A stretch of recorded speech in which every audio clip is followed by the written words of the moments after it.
disregard this. I'm going to call the Board of Aldermen meeting to order for the City of Warrenton for December 3, 2013. This time we ask everyone would rise and face the flag and recite along with the board the Pledge of Allegiance. I pledge allegiance to the flag of the United States of America and to the republic for which it stands, one nation, under God, indivisible, with liberty and justice for all. Thank you, Tim.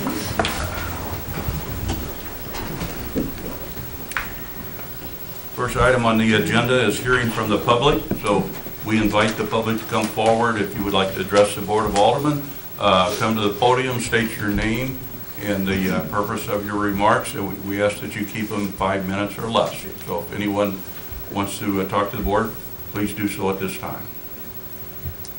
It doesn't look like anybody wants to talk to you people tonight. So at this time, I'll give the Board of Aldermen the same courtesy, and if you have anything you want to say to the public, do so at this time. We'll start off with Alderman Dryers. Anything you want to say to the public? I don't have anything. Alderman Flake? No. I know you're going to say He's something. going to say everything I want to say. You want me to skip him? Yeah. Alderman Casterly? See, take Go that ahead. one away from Go ahead. You know what? I'll be short tonight. Just a reminder that this Friday night is the hometown Christmas, lighting of the Christmas tree, lots of festivities for the family. So, hope everybody can make it down. I hope the weather is somewhat cooperative. That's it. That's it? That's it. Boy. Thanks. You're up. All right, I had a couple things. First, I wanted to thank everybody responsible for getting the Christmas lights up through town. I think they look really good down 47, so that was really nice to see. So thank you for that.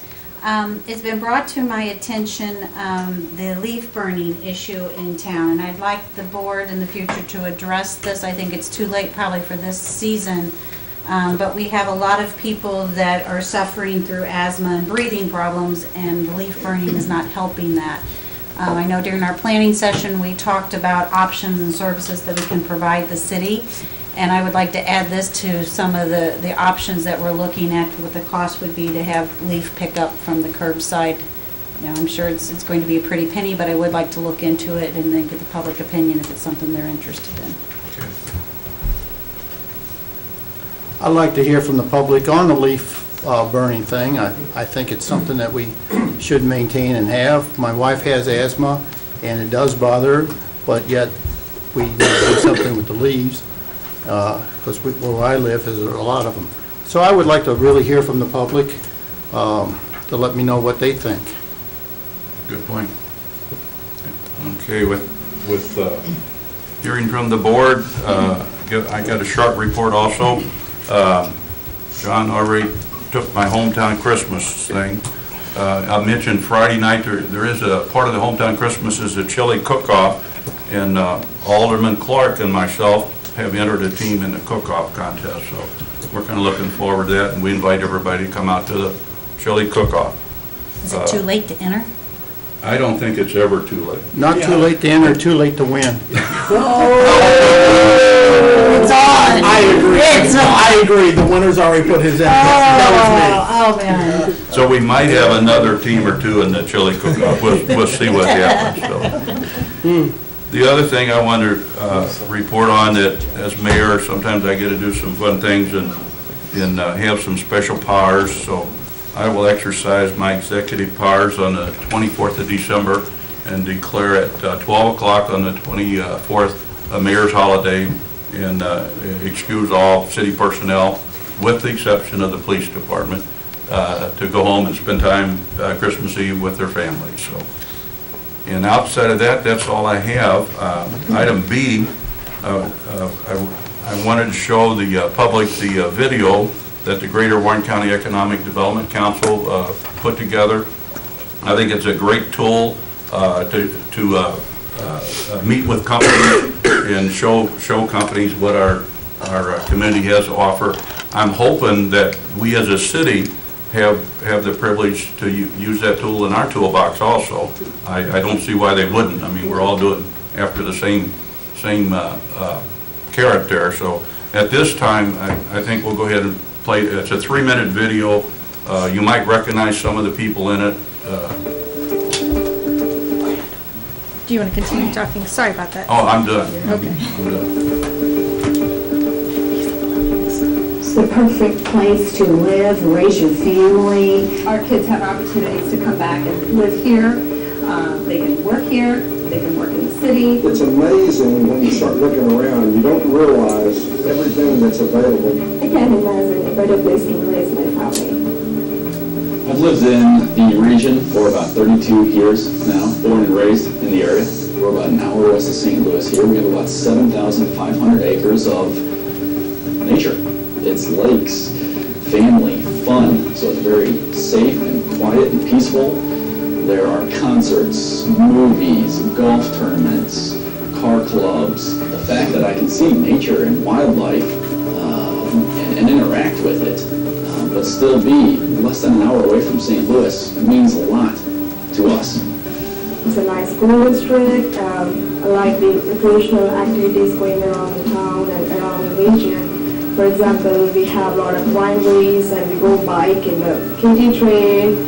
My daughter is involved with a lot of sports and activities. She tried dance, and currently she's doing soccer, basketball, and she'll be interested in doing archery in the future. I was born and brought up in a southern part of India where it's rich in heritage and culture, and I always had this dream of doing a master's in the US, and I know it's the quality of education is very good here. So after my graduation, I got a first job, and it's really good to be able to be in a place where you have less commuting time and got everything at a reachable place for you.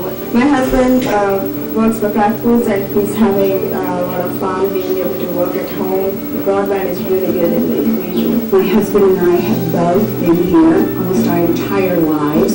We both went to school here, and this is the place we chose to come back to after college to raise our children. And we have grandchildren here, so we're very active. We are so close to all of the wonderful cultural things that this area has to offer, from the Fox Theater, the Symphony, world-class zoo. You could be at a Mizzou Tiger football game on a Saturday afternoon, be at a Cardinal baseball game on a Saturday night in the fall, and sleep in your own bed that night.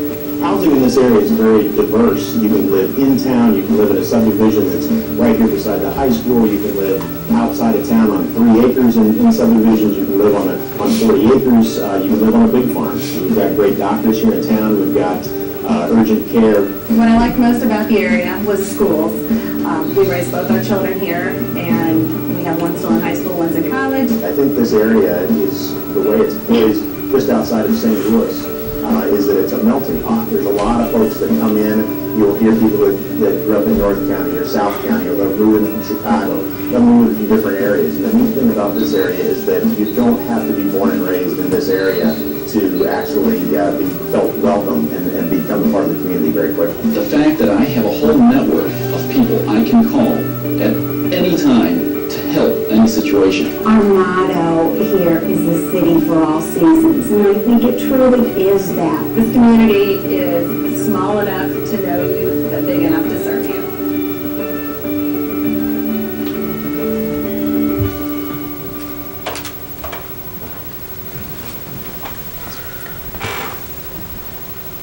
I can't tell you how many hours of filming they did, and they condensed that down to, at first it was 3.5 minutes, and they finally had to condense it down to 3 minutes. And that was quite a job, editing that, which I don't know anything about, but it looks to me like it would be quite a job taking 3.5, 4 hours of video and scaling it down to 3 minutes. So as soon as I get my computer back up and running, there we go.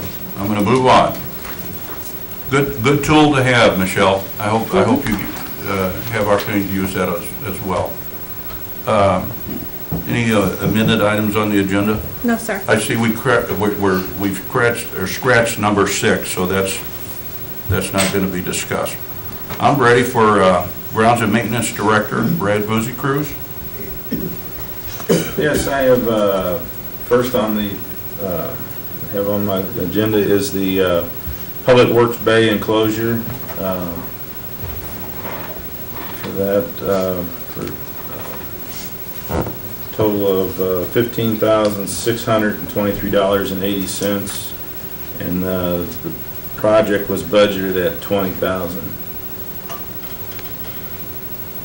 Kind of explain that. What we're going to do is the bays where the, I guess it would be the original part of the old Public Works building. There's 6 bays that are there. What we're going to do is put a ceiling in, insulate the walls, refurbish the whole front of the building, insulate the doors, put heat in it, and new lighting, so that way all the bays down there will be heated, so when none of the trucks will be in the cold, backhoes and everything will be in heated, conditions for the winter time. Any questions for Brad on that issue? Entertain a motion. I'll make a motion that we approve the Public Works Bay enclosure project for a total of $15,623.80. Second. Motion by Alderman Casterly, seconded by Alderman Dreyer, to approve the Public Works Bay enclosure project in the amount of $15,623.80. Roll call, please. Alderman Dreyer? Yes. Alderman Flake? Yes. Alderman Cornell? Yes. Alderperson Casterly? Yes. Alderman Ock is absent. Alderman Clark? Yes. Motion carried 5-0 with 1 absent. Next is the East Side Athletic Complex bathroom and pavilion. This is the budget amount is $55,000. 50 for the whole thing? Right. And this is just the floor? No, we wanted to do the whole, I want to be approved for the budget. Approve the project first. The whole is $55,000. But Brad, when I'm looking at this, we have, oh, I'm sorry, I must have missed it. There's 6,000. No, don't, that's, just look at the $55,000 first, then the next one will be the floor and the rough-in plumbing. We need to get the project approved first. Oh, so this isn't something that we've considered before in planning, or what? Yeah, it's just been in, we've kind of carried it over, I think, a year. I'm trying to find the 55,000. on the first, Very top of the page there, John. At the top. Okay, the total project budgeted? Yeah, it's $55,000 for a 30 by 50 bathroom and pavilion. Okay. I guess my question is, you need a motion to approve, The project first. the whole project. I'll make a motion to approve the East Side Athletic Complex bathroom and pavilion project. Second. Motion by Alderman Cornell, seconded by Alderman Flake, to approve the East Side Athletic Complex project in the amount of $55,000. Any further discussion? Okay. We're good? Roll call. Alderman Flake? Yes. Alderman Cornell? Yes. Alderperson Casterly? Yes. Alderman Clark? Yes. Alderman Dreyer? Yes. Motion carried 5-0 with 1 absent.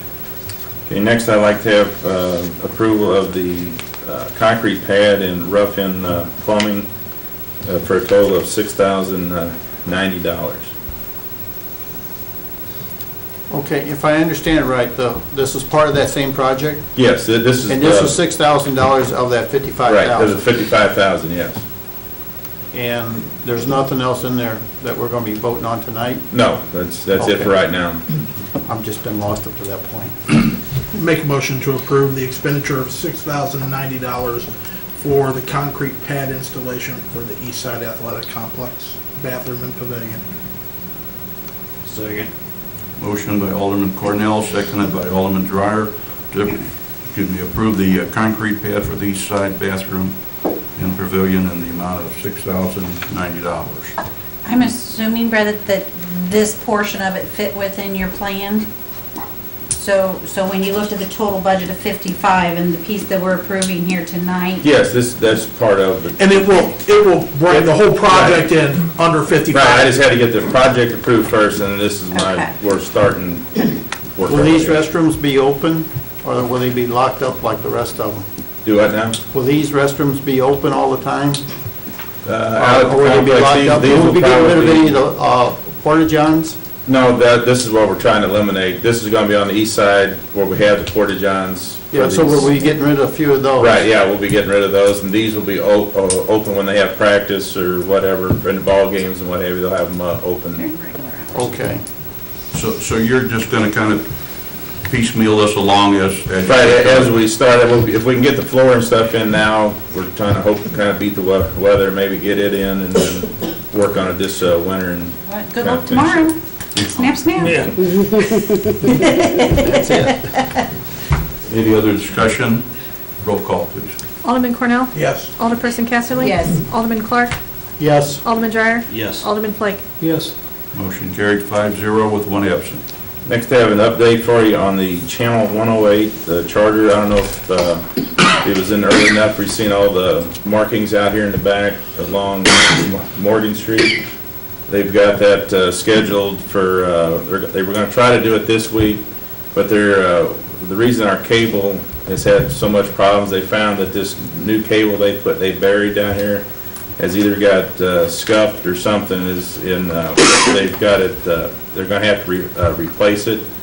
So we've been kind of in the works with this, and we finally got them agreed to come in and put it in. I talked to Brian tonight, our representative here for Charter, said that they were going to try to get that put in this week, by the end of this week, and then next week, maybe by the end of next week, they have to change some transformers out and some other things because the signals should be a big boost in our signal, so they're going to have to come in and do some work here at the out on the pole out here at City Hall, and hopefully by then that will clear up the problems we've been having, the lines and everything, and it is what that's been.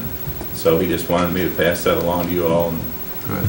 kind of, we have been working on it. It just takes a while. They've had to narrow it down quite a bit, and it's between the squirrels chewing holes in the lines and different things. He said it's been kind of a mess trying to find all this back. So That's one of my continual complaints from the residents of Warrenton. They keep asking me, when are you all gonna fix your cable TV? So, I keep telling them, we're working on it, so maybe this time we're really gonna fix it. right, yeah, they've narrowed it down. Brian's been every free moment he's had, he's been trying to troubleshoot and trying to figure out, and they found out it was the brand new line that they put in. So Okay, very good. and then I have one other thing. It's the one on the agenda. It's I don't know if you all noticed when you all out and about the mulch owl out in the front of our city hall. That was done by Matthew Harms. It was his Eagle Scout service project. He did that, I think it was the 24th, the Sunday it got real cold. That was his day. And then he had Aaron Harms, Oliver Landwehr, Sean Yeager, Sean Dunlop, and Cordell, I'm guessing is Buckham, were the ones that helped him with his service project. So I want to thank him for coming in and doing this. It really improved the looks and really looks nice. Okay. I didn't see anything in the paper on that. Did we get something in the paper with? This was his service project. This was his. Yeah, I thought the junkers did. Can we send him a letter on Yes, we behalf can. of the Board of Aldermen? Thank you. Thanking him for the job he did. Anything else, Brad? That's all I have tonight. Thank you. Anything for Brad? Thank you, Brad. You might want to congratulate him too, because after this, he gets his eagle. Oh, is that right? Yeah. Maybe we can put that in the Yes, letter. go Sorry, giving it to you, Brad. Sorry, I thought he was talking about you. Just go through the board review, and that's it. Okay, very good point. Yeah, that was good. Okay, all right, Brad, thank you. Thank you. Director of Operations, Terry Thorne. My first item for you this evening is a request to approve accounts payable from last month. The total is $165,436.75.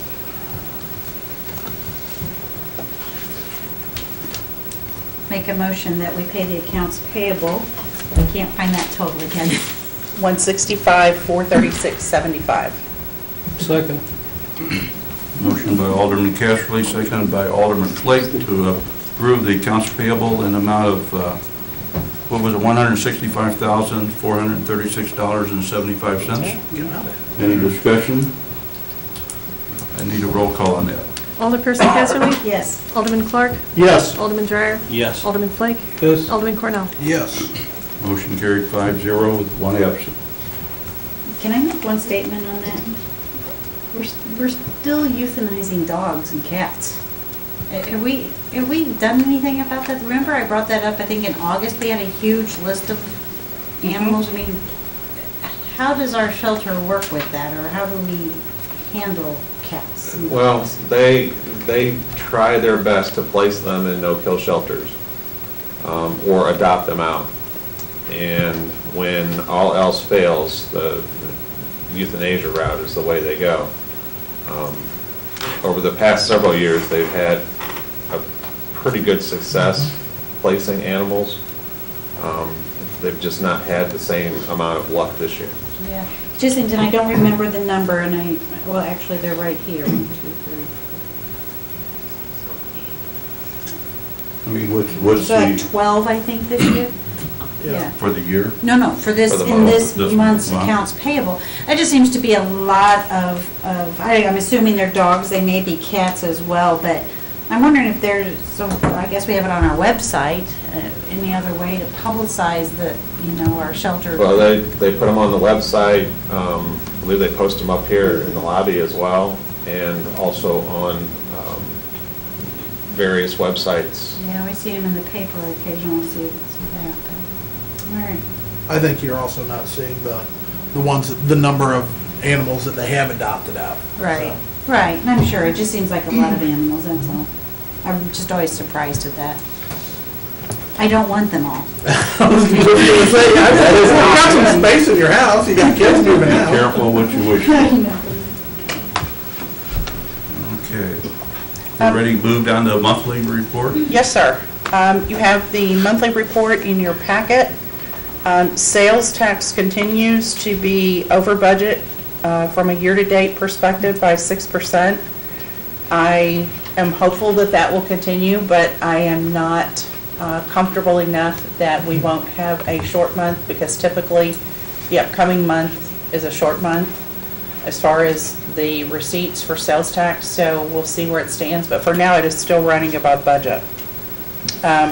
Real estate and personal property taxes will come in next month, so we'll get a big check for those starting in December and January, and that will really help the year-to-date perspective from the general fund.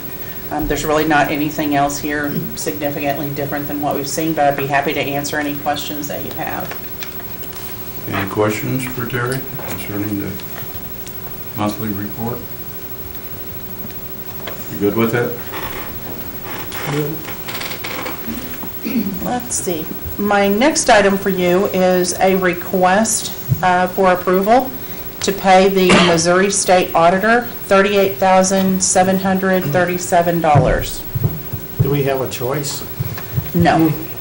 I make a motion that we authorize the payment of $38,737 to the state audit. Second. Motion by Alderman Clark, seconded by Alderman Cornell to approve the payment to the Missouri State Auditor in the amount of $38,737. Any discussion or questions? My only comment on it is less than we thought. That's true. Originally, they told us it could be as high as $65,000, and then they thought maybe it would be around $45,000, and so maybe they had sympathy on us and decided to lower it. So if there's no other discussion on it, I need a roll call on that. Alderman Clark? Yes. Alderman Dreyer? Yes. Alderman Flake? Yes. Alderman Cornell? Yes. Alderperson Casterly? Yes. Motion carried 5-0 with one absent. And then a couple things under operational. A question regarding scheduling the follow-up meeting that we talked about to our strategic planning session.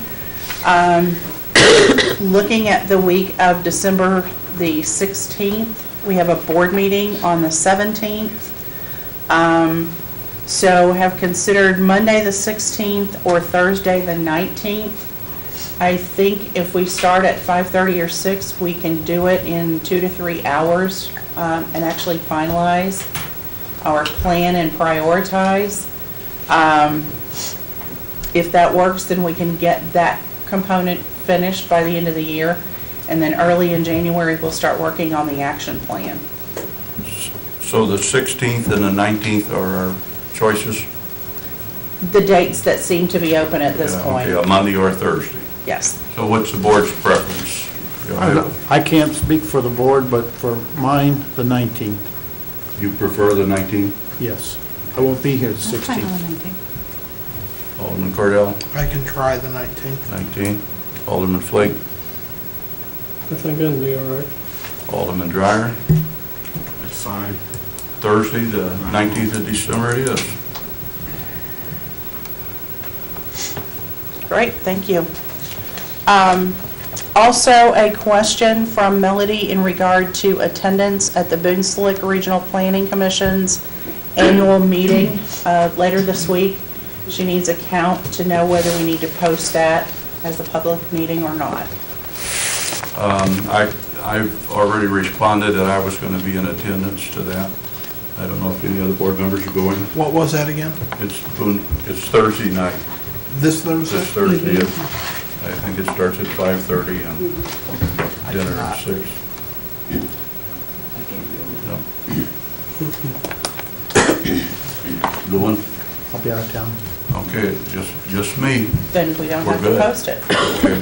Michelle will probably be there. Yes. And then just a note for you, Guy asked me to make you aware in the public that we are expecting some possibly severe winter weather end of this week. The plan is, if it is not raining tomorrow, they will start pre-treatment of the streets in hopes that if we do in fact receive ice or snow, that it will help with that. If it does start to rain first, though, then there is no reason to pre-treat because it just washes it away. So you could see them out tomorrow pre-treating if in fact it's dry.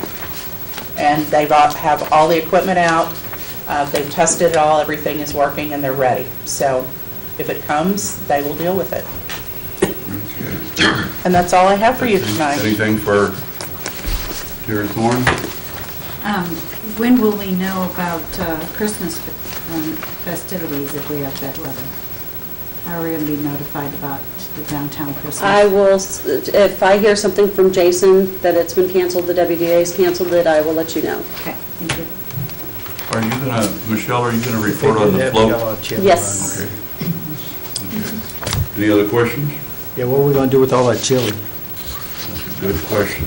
That's a concern. We might have a chili day for the employees. Okay. We'll prepare chili for all the city workers, feed it to them. The winning team will still be out there doling out chili to anyone that wants it. There you go. Yeah, we have plenty. Yeah. Okay, thank you, Terry. Terry, what time was that meeting to start on the 19th? Let me check with Mr. Ock, since he's one who works in St. Louis and comes. Typically, I think he can start at 5:30 if that works. So does that work for you, Karen? 6 would work better for me. Okay. He's got a long commute. Let's plan on 6. 6? Sorry. I've got to do the child shuffle.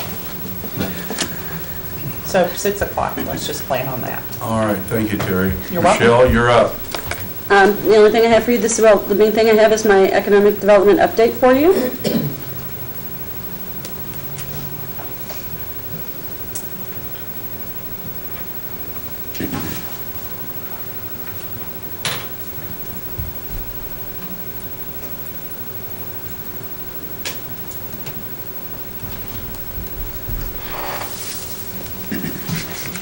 And the other item I have is to remind you all that we will be working on the float tomorrow at 2 p.m. at the Grounds and Maintenance Shed, and that you should definitely wear your gloves, warm boots, and scarves on Friday for riding the float. It may be cold. Yes. Where are we meeting for that on Friday? That will be up at the church. Do we have a heated float this year? I don't think so, but it's got fireplace. Part of your aldermanic duties to participate in the float.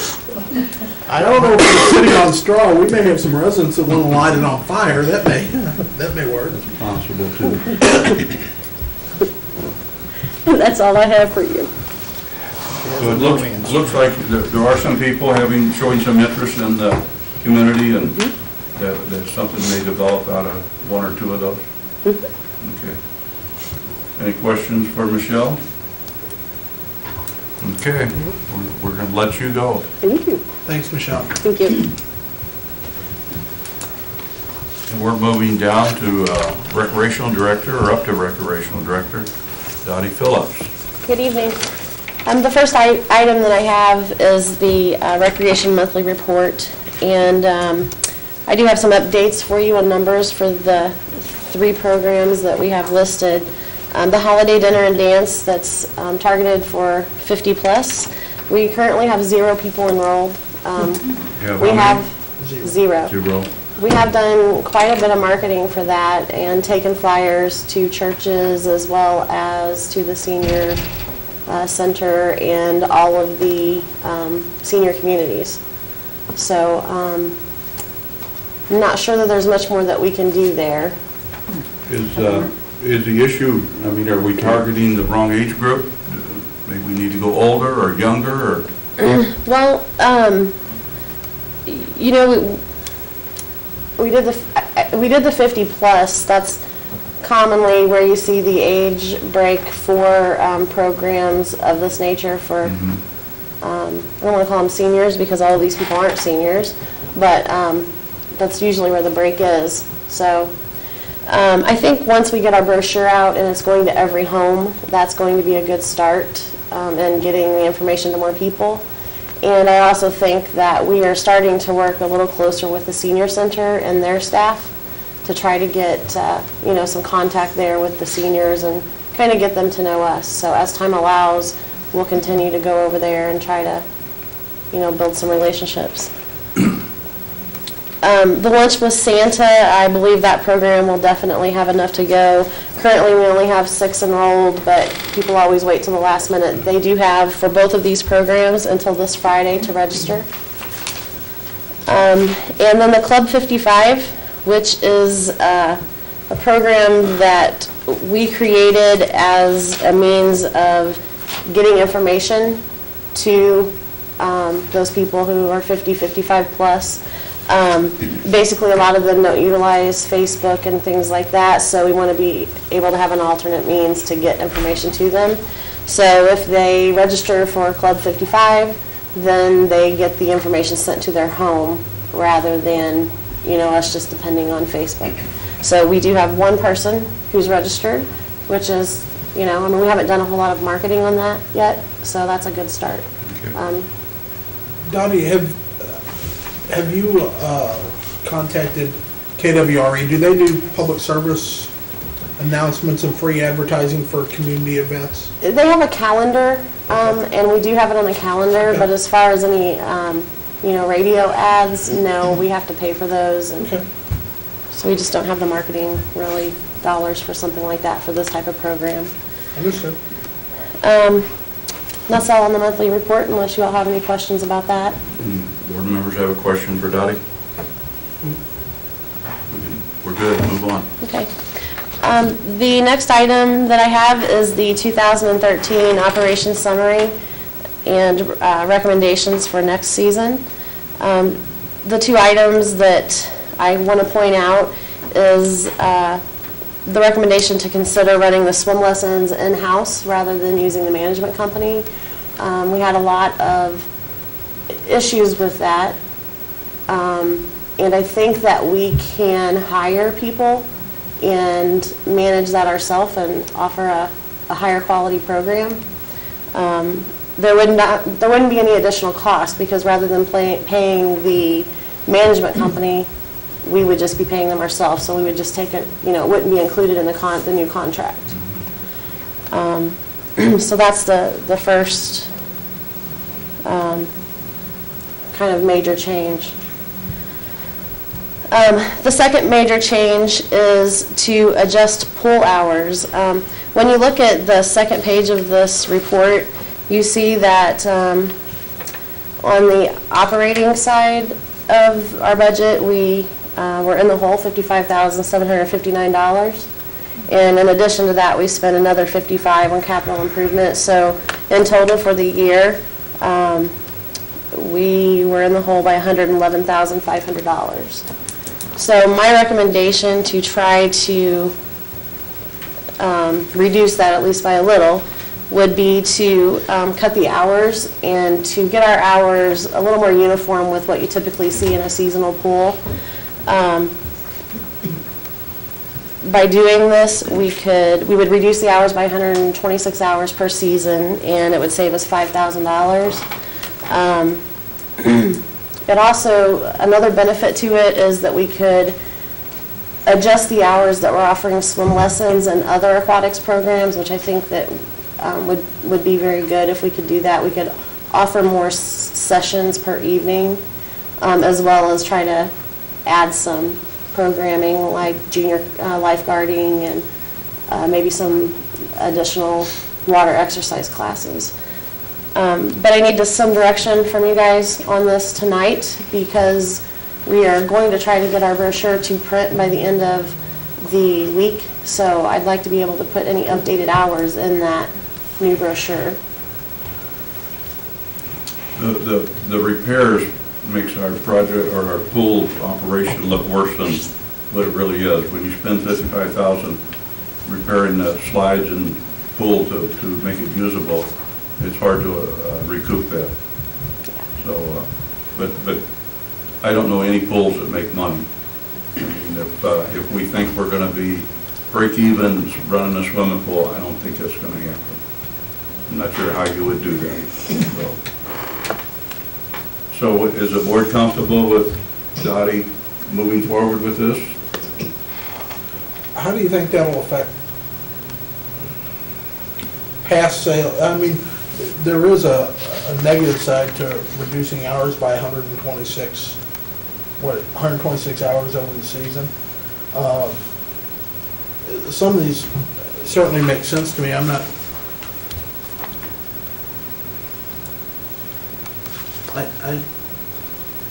just not sure about some of the hour reductions. I wish. When you look, I'm sorry. When you look at the passes, I believe, if I remember correctly, we sold 72 passes for the season, and of those 72 passes, 66 of them were family passes, so they would have had multiple people. And then also, the recommendation comes from the observation that in the evenings, the late evenings, there's hardly anyone there. Okay. In addition to that, probably the biggest change is only operating on weekends once school starts. We had, I would say, almost every day that school was in session, we either closed early or didn't open at all because of lack of attendance. And that makes sense to me. Let's see what it does. We'll give it a try. Okay. If we get too many complaints, we'll look at it again the following year.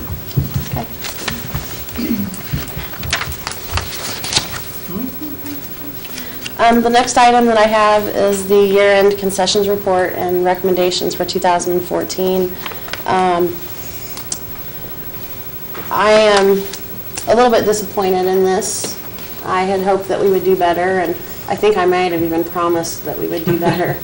And, we had I would contribute some of it to the amount of rain and stuff that we had at the pool, but quite frankly, the pool concessions just didn't go very well at all. And I believe it was because the concession stand was on the outside of the deck, which there's nothing you can do to change that. But in reviewing things, one of the recommendations was, we're going to reduce the number of individuals working there to 1 rather than 2. Try to just get a really good hold on every other aspect of the operations that we can. Is there no way to put the concession stand within the confines? There really isn't space within the pool deck. So over there on the northeast side, there's not room over there? When you walk in to the left? This is a big concession trailer. Yeah, it's actually that concessions trailer, so it's like a cargo trailer that's been transformed into a concession stand. Do we need the trailer? I guess we need the trailer for refrigerated? Yeah, and plus, health department regulations require us to have some sort of a structure. I don't think that we could get away with a temporary type structure for an entire season. I don't think they would allow that.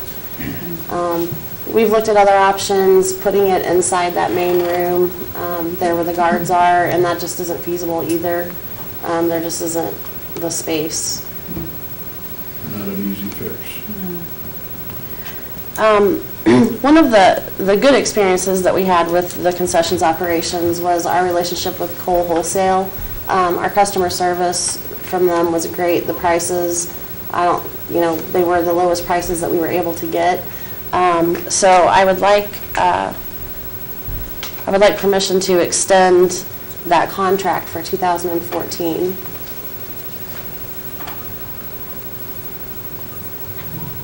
I would certainly like to see it bid again. If the bids come in and Cole Wholesale is the lowest or near the lowest, I think that our relationship with them and our positive experience can certainly be weighed in on that. I have historically not been comfortable with awarding a contract or a contract extension without a bid. Just my. I have to agree with that.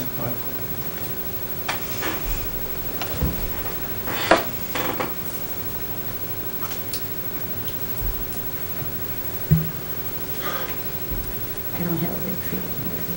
Pardon me? Where's them going?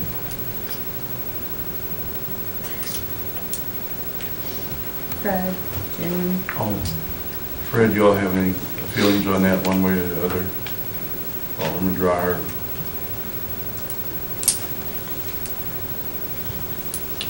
No, I don't. I think the general consensus of the board looks like that we need to go ahead and bid that out. Okay.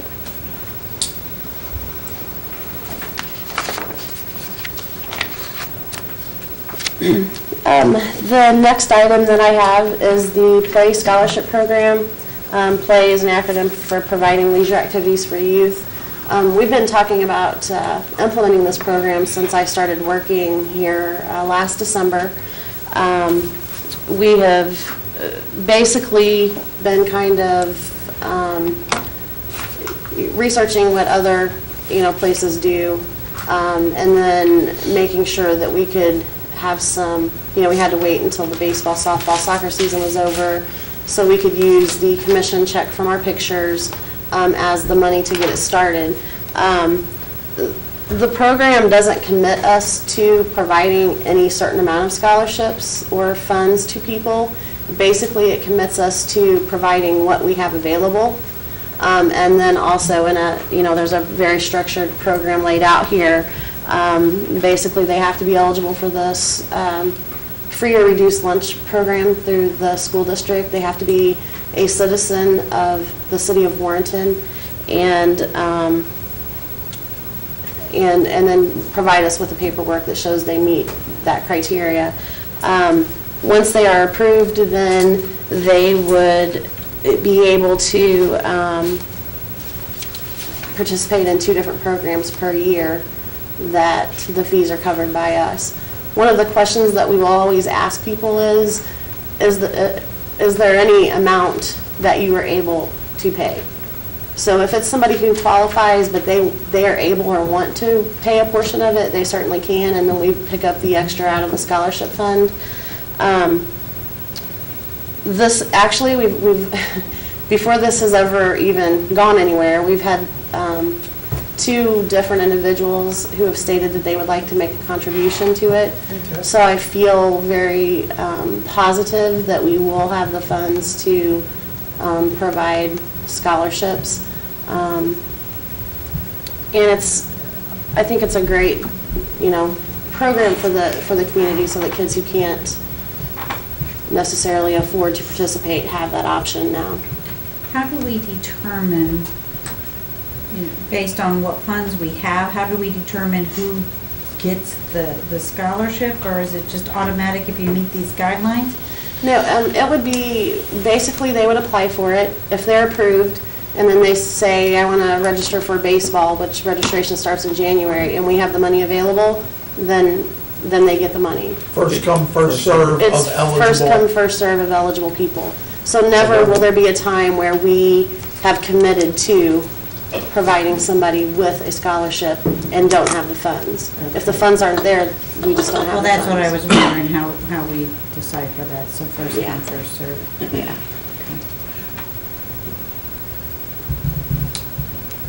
Any questions, concerns with that?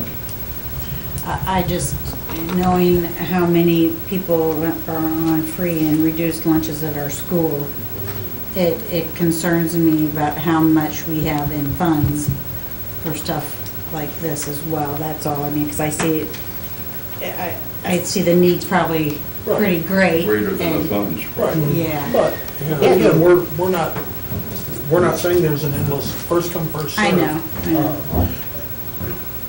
I think that one of the things that we'll be able to do is we are intending to, this is also something that we talked about a year ago, is that we would implement a sponsorship type program for our different activities. And I think this can be a part of it. So if there's a company or an individual out there who wants to sponsor it, then they certainly can. And as far as there being a greater need than what we have available, I think that happens in every community that provides this type of activity or this type of program. And basically, the way I always try to look at it, because I have a hard time saying no if the money's gone, the way that I try to look at it is, if, let's say we only have enough for one kid, then we've made a difference for one kid. So, we do what we can with what we have. I'm going to throw this out there, and just for discussion, I don't even know how I feel about it. The one thing that caught my attention was it's limiting it to residents within the city limits. And that makes sense because I represent the city of Warrenton, but I'm also a coach and a participant within the Recreation League, and see that the majority of the people that participate in that league are from the area, not necessarily within the city.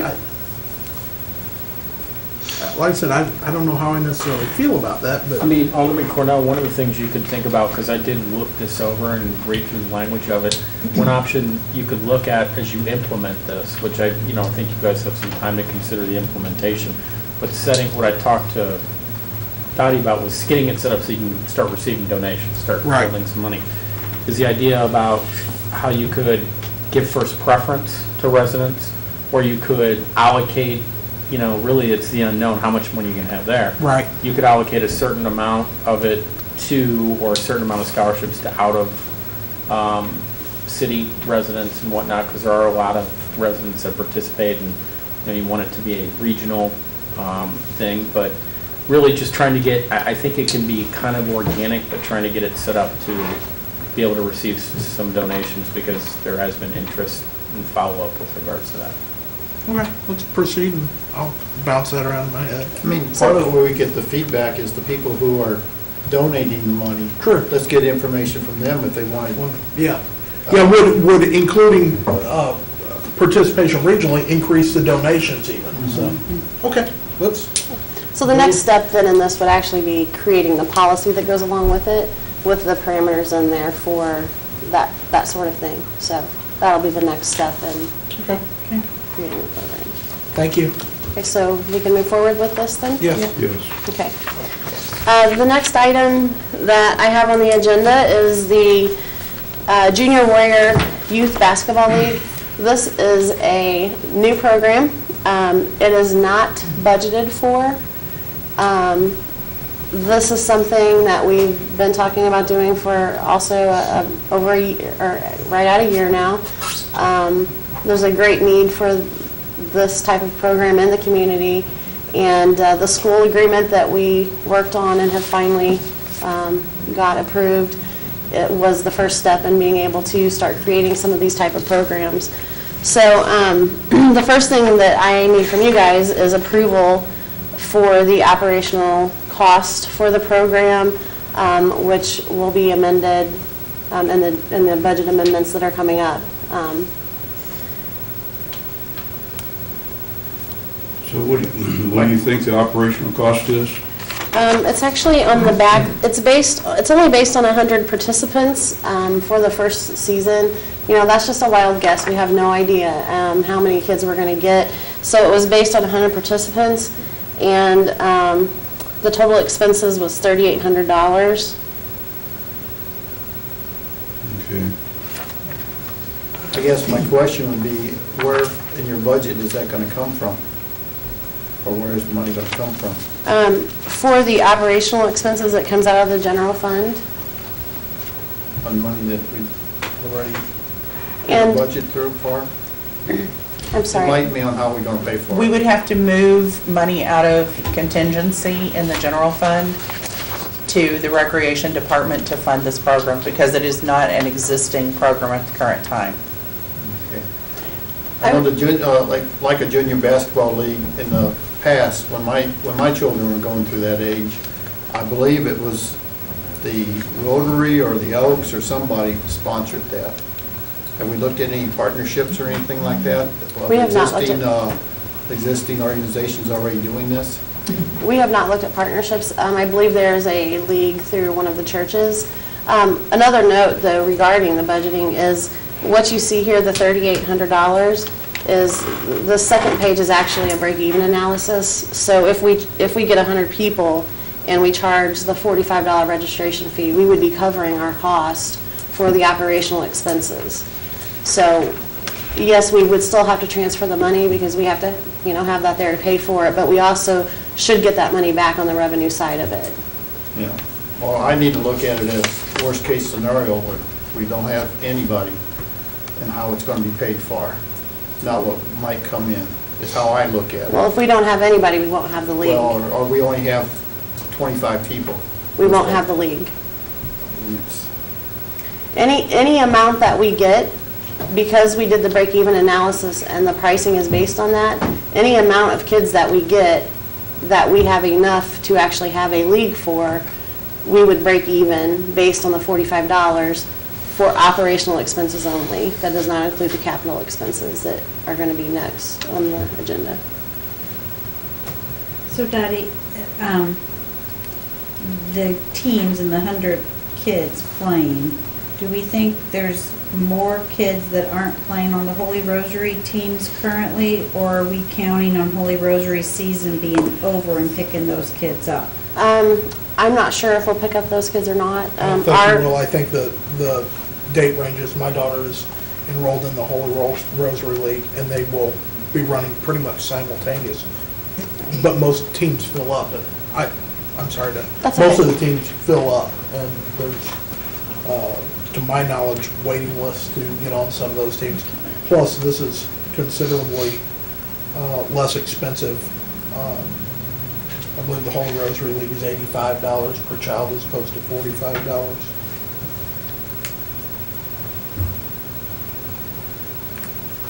I believe that there is a need and there will be interest in the community. I hope that we can contact the Recreation Department and get this word out to the Wright City schools also, as a lot of members of the Wright City community participate in our soccer league. I hope that happens in our basketball league. We have a good working relationship with Kurt Kehoe at the Recreation Department there, and he has told us that he actually called called us and asked if he could hand out the information. So, I think they do anticipate having their kids participating in the. And I do think, like any program that we initially start, there are going to be some expenses. I wish that we could have budgeted for this ahead of time. Unfortunately, we had not successfully pursued the use agreement with the schools. And the fact that it just came available, I think if we had had this in place before this past budget year, this would have been a no-brainer. But So are you comfortable moving forward with this? I absolutely am. I am, I just don't want to be in charge of it. It's a lot of work. I think Alderman Clark has some concerns. I do have some concerns. I don't know if it's enough to put the program down. I guess I just haven't had a lot of time to think about it and look at it. We have, in our soccer league or whatever, we have a lot of people from the Wright City area participating. So we're serving the Wright City area out of Warrenton money. Well, and then we're wanting to do another program that we're counting on a big. Well, with a community of our size, any sports league that we want to have with youth, we're going to have to rely on more of a regional area to have enough kids to participate. However, are we using Warrenton money? We're using Warrenton resources, but they're paying for it. They're paying their fee, which is, that's why we do the break-even analysis on these type of programs, to make sure that we're getting at least the minimum dollar out of it so that we are covering our cost.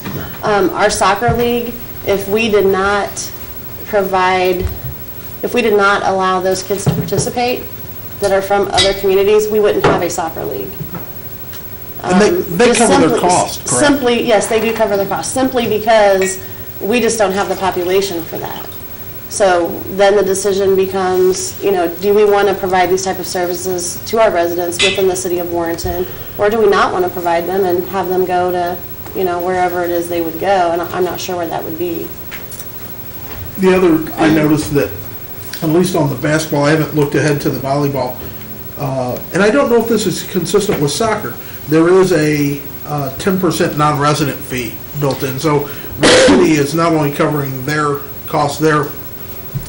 Actually, John, we did not do a non-resident fee for these programs. It is that on the break-even analysis because we use the same sheet for everything. Okay. But what we did with the fees for the these two youth programs is we went in the middle to make sure that we covered all of our costs on both ends. Okay. And also because that was part of the discussions with the school district was if we're going to be using their facilities, then they did not want us to be charging more for kids who were in the Warren County School District. Sense. So our agreement then became, okay, we won't charge a resident, non-resident, we'll just charge one base fee, whatever that minimum is, to everybody. I can see the district's point on that. Alderman Flake, you have any concerns? Well, one of the things that I hear in town most of the time, there's nothing for the kids to do, so I think if we can offer a program and try to give them something to do, athletic program, I think the only way we can tell how it's gonna go is try it. And see how many people sign up and how they end up, so I think it's worthwhile. Alderman Dreyer? No, I think it's a good deal. Okay. Which school facility are you planning on using? They are using,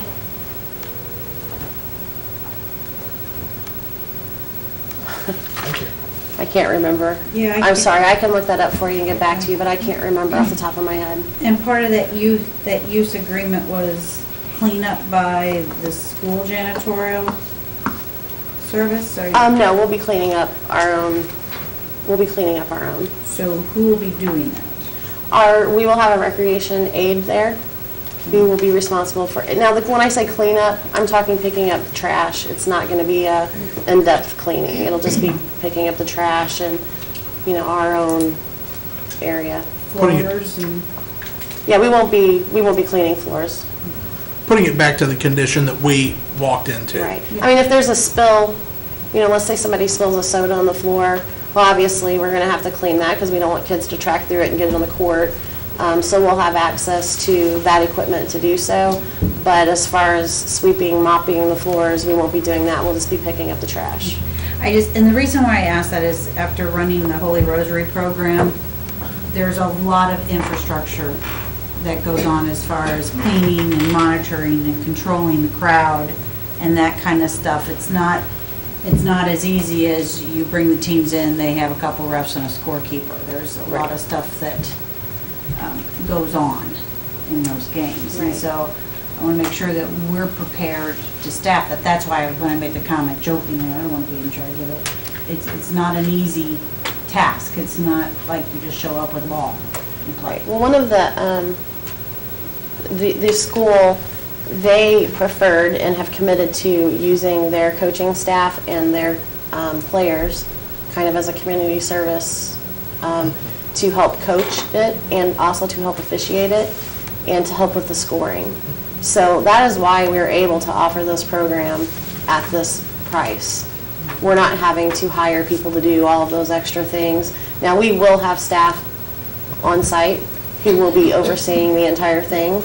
So we're not only using the school's facilities, we're also partnership with their staff and students to help run the program? Yes, sir. That's great. It makes me feel a little better. Okay. I think you can move forward with it. The board seems to be generally acceptable to this program. Okay. The second part of this particular program is that there are some capital purchase requirements for this program.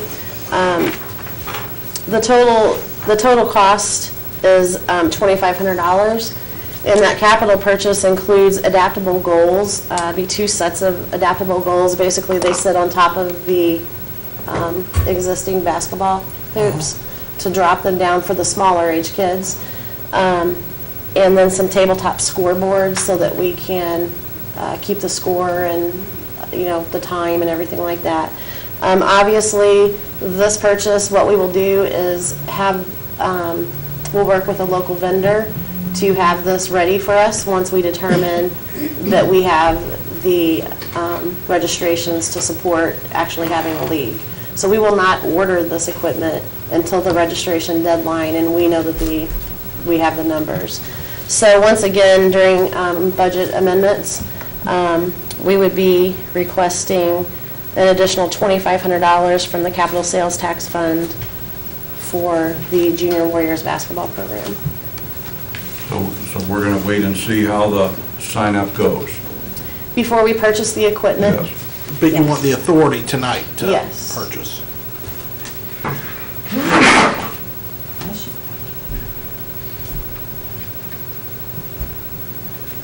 I'm good with that. That sounds like no risk if we're not gonna spend it until we know it's coming in. Everybody fine with it? Alderman Clark, be quiet down there. I think it'd be fine. We're going to approve the first part, we might as well keep going. I was going to say, where do you stop? Good. We're good with that. Okay. The next item that I have is the new program, Junior Warriors Volleyball League. Once again, I need your approval to ask for a budget amendment in the,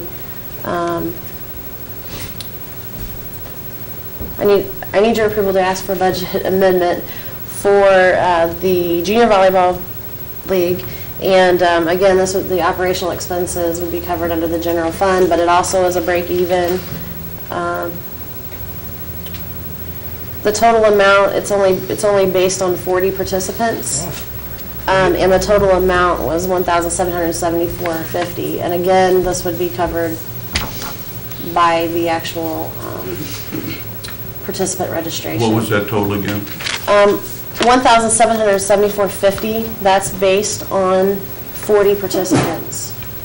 Again, I just want to make sure I stress that we don't know. We could end up with 80 participants, which would double that amount. But until we offer the program and see how many we get, we don't really know for sure what the number's going to be. And this is a spring program? Actually, the registration deadline for the program is March 21st, and the league would start on April 5th.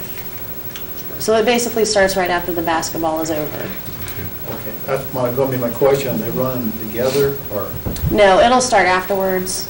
We want to make sure that, you know, kids kind of have something to do all year round.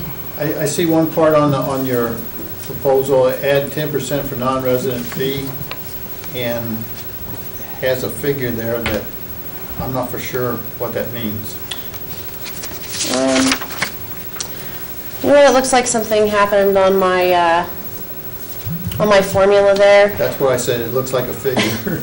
Yeah, I'll have to see what happened. I'm not sure. I used the same spreadsheet for all of them, so I don't know what happened. Yeah, it's just Wall Street math, as long as it's $11.09. Right, well, and then regardless, just split again, we didn't do the resident, non-resident. We did Yeah. something in the, you know, we did the 45 in the middle. Per person plus the fee and total. And there are no capital expenditures for this program. And The we're- school district has all of the equipment that we need. We're doing co-ed teams? Yeah, they can be co-ed.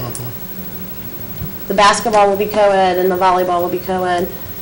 Boys are starting to play volleyball a little bit more in some of the areas east of us, so hopefully, you know, that trend will spread.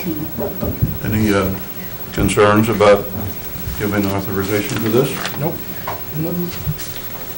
We're good. Let's move forward with it. All right, the last item I have is, wanted to bring you guys to speed and get your approval to move forward with what we want to do with youth baseball and softball. I don't know if you all have had the time to read through this, but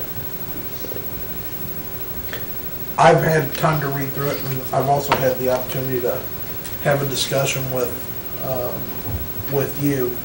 I think that the letter certainly does not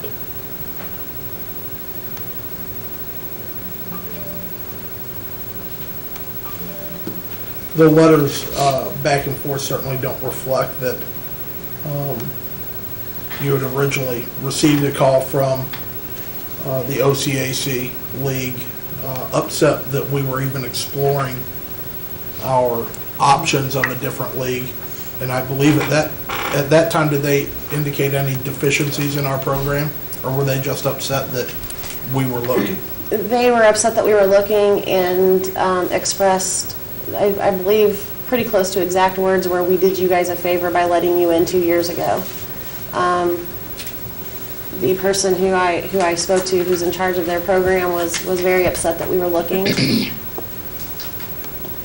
I expressed to him at that time that we were just exploring our options, and I did tell him that we had some concerns and complaints from our coaches, and that we had some issues as well, that we certainly weren't in a position to criticize, but we just wanted to see what our options were. We did have a lot of issues with the OCAC League throughout the season, including their failure to return phone calls when we needed them to return phone calls. They put out schedules without ever letting me see the schedules. They put them out on the internet to our coaches, and I never had the chance to see them.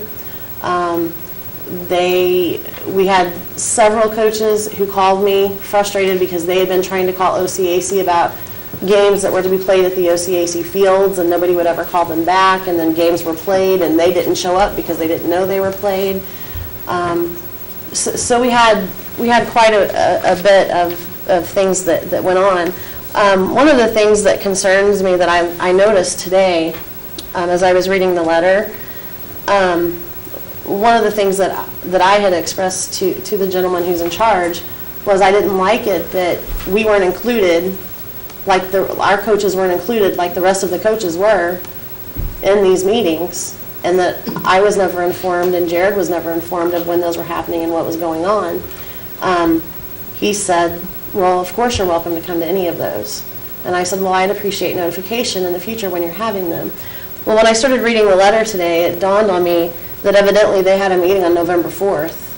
If their coaches voted to terminate us, that means they had a meeting, and we were never even notified they were having a meeting. I was also told by one of our coaches today that some of the people who are in the OCAC league, we're upset because our baseball divisions, the 11 and 12-year-old divisions, which are the most competitive, and Right. that's when people start getting a little silly about their kids and their kids' abilities, that our teams had swept those two divisions, and that had upset some people. So, here's the thing is that with the baseball, it's all very, for lack of a better word, political. I hate using that word, but really it is. It is. So regardless to what happened, the way I see it is this is not the perfect situation. I think it's a risky situation. But the positive thing is we get to build our league from the ground up the way we want it. Are there going to be some bumps along the way? Yeah. Are we going to have people complain? Yeah, we are.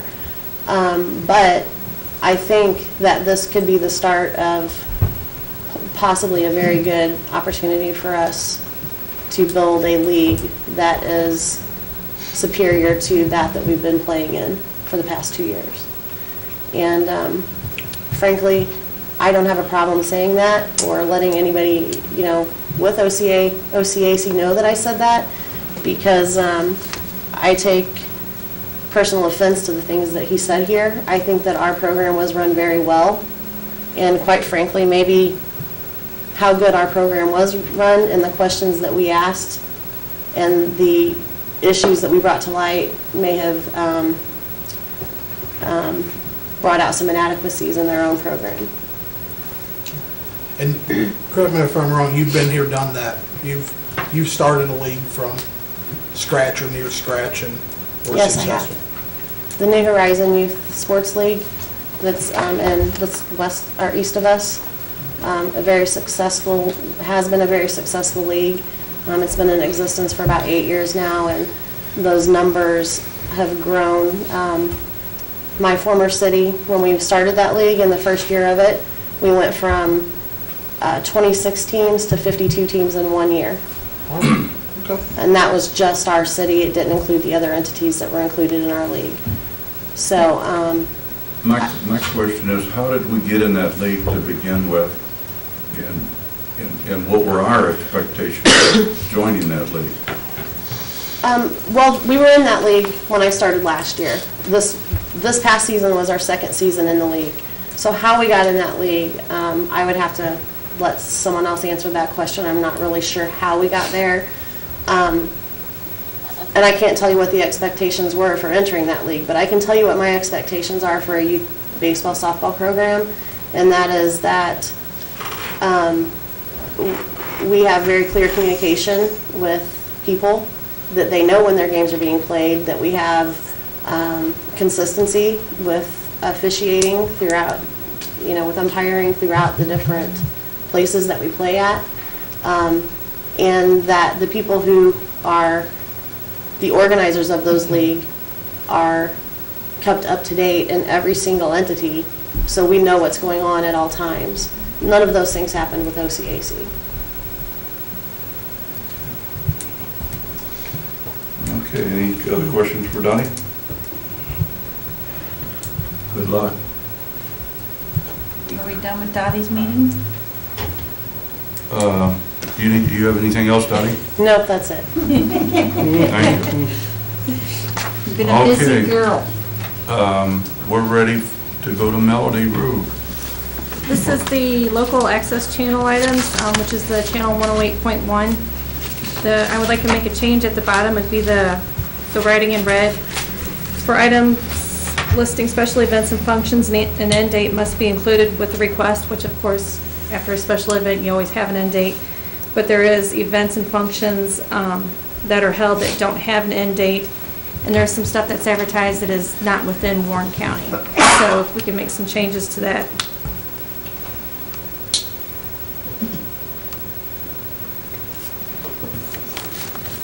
Okay, so you need authorization to approve that policy? Yes, sir. Make a motion to approve the policy changes for the local access channel item policy. Second. Motion by Alderman Cornell, seconded by Alderman Clark, to approve the authorization to update local access channel items. All those in favor say aye. Aye. Opposed likewise. Motion carried 5-0 with one absent. What else, Melody? That was it, sir. I'm ready to go down to item 13, Martin Luther King holiday. This was one of our discussions in the strategic planning deal that during our brainstorming issues, and we wanted to put that out to the public or not, whether we want to add another holiday. So I'm opening this up for discussion on feelings from the board. I think there's several ways to go about it. One way we could go about it is to see if there's interest in adding another holiday for our city employees. Another option may be trading a holiday, if depending on how important this is, maybe giving up a holiday for this holiday. So I'm open for discussion on that. I think we discussed it in quite detail the other day in our planning session. My opinion on this is that if we're going to recognize the holiday, we recognize the holiday, and employees get that day. I think to start, it's important to me, so I want this day off, I don't want this day off. I think that opens up, a big can of worms, and I think we just either give it off or we don't, but I'm in favor of giving that off.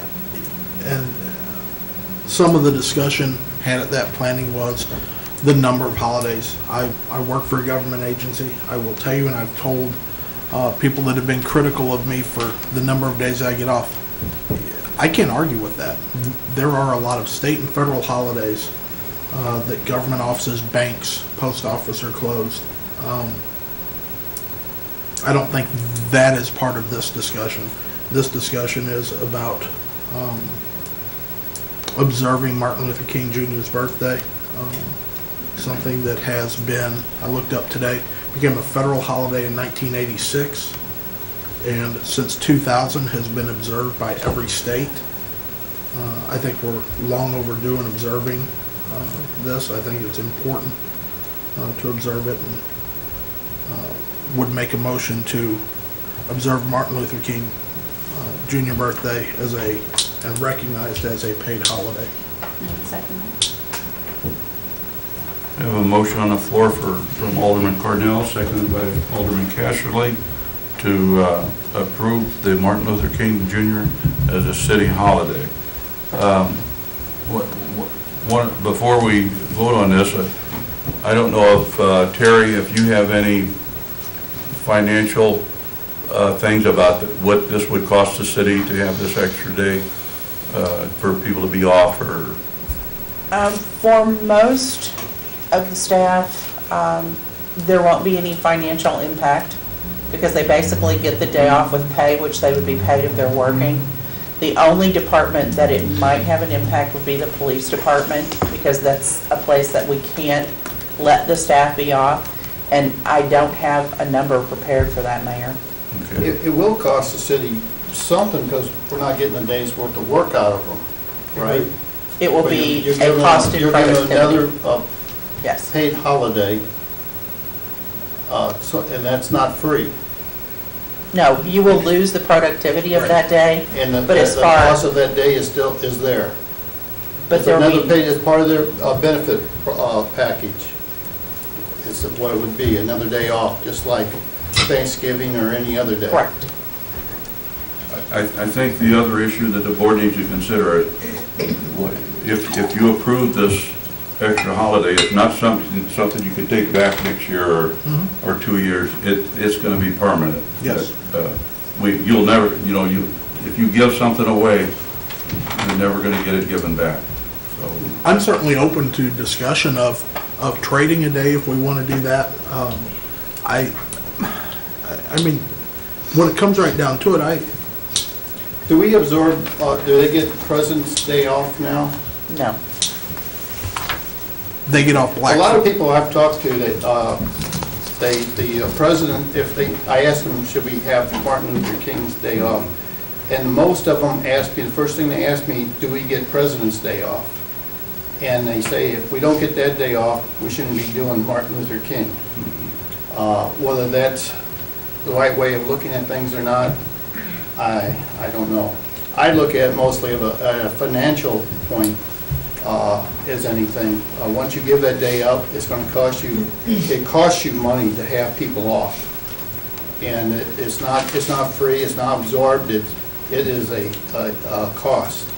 It is. It truly is. I guess the question that I would have to ask is, what kind of message are we sending that we don't observe Martin Luther King Jr.'s birthday, but we do observe Black Friday, a retail holiday the day after Thanksgiving? That just doesn't make sense to me. Well, my father would probably agree with you 110%. The only reason he gave up the Friday after was because it was part of the union contracts, and with the union contracts of the Teamsters, it went on through. He was not in favor of giving something like that up.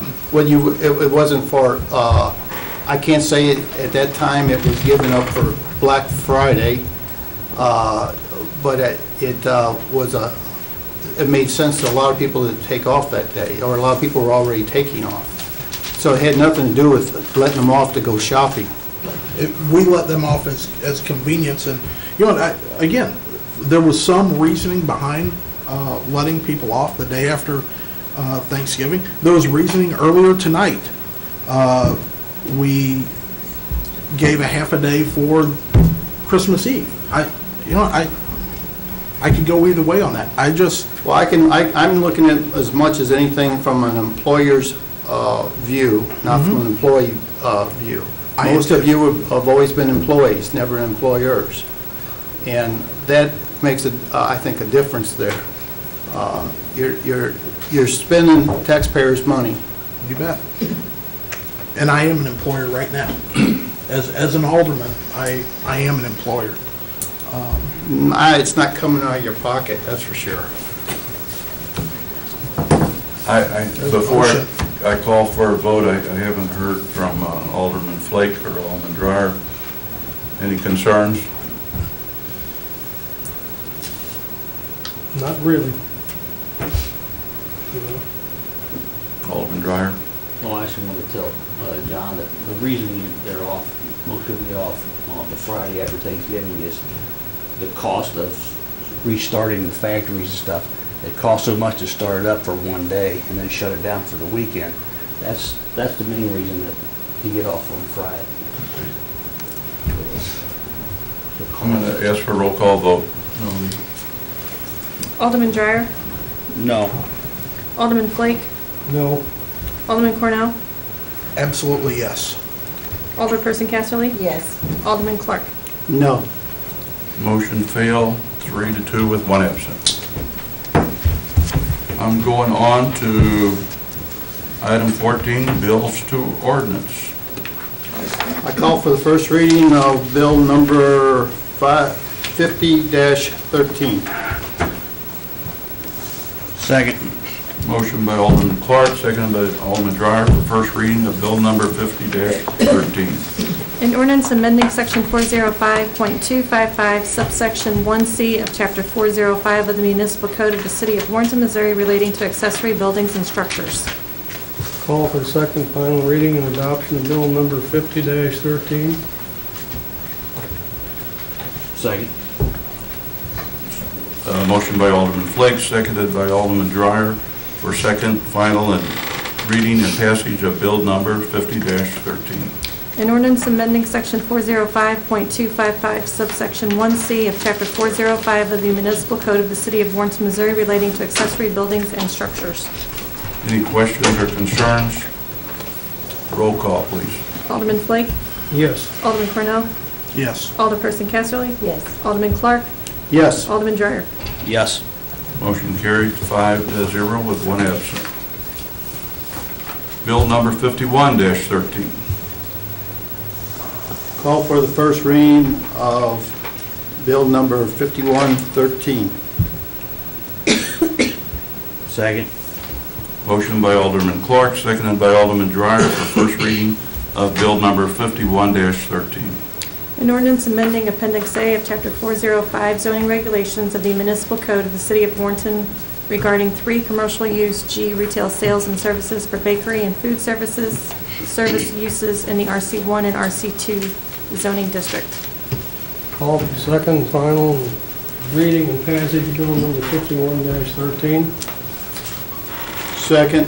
Motion by Alderman Flake, seconded by Alderman Clark for second and final reading and passage of bill number 51-13. An ordinance amending Appendix A of Chapter 405 zoning regulations of the municipal code of the city of Warrenton regarding 3 commercial use G retail sales and service for bakery and food service uses in the RC1 and RC2 zoning district.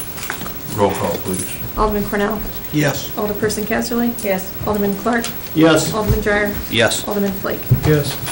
Motion carried 5-0 with 1 absent. I see nothing else on the agenda, so I'll entertain a motion for adjournment. So moved. Second. Motion by Alderman Clark, seconded by Alderman Cornell. All those in favor say aye. Aye. Opposed likewise. Motion carried. We're adjourned.